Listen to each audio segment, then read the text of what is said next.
This is a tape dispenser from Uline. It's very simple. The tape loads in really easily.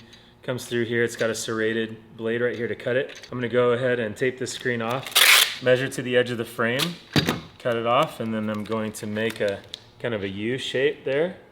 And I'm going to touch it down on the emulsion. And I'm not going to try to stick it all the way. I just want to touch it to the emulsion here. And now I can slide the tape back against the frame.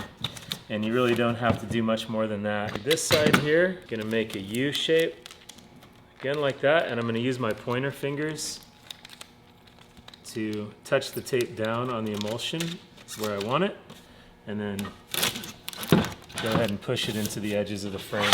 And then you can rotate the frame, do each side.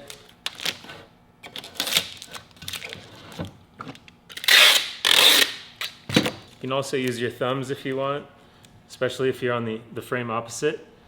Just push it onto the emulsion like that, and then push it into the corner. And you have a nice taped off screen.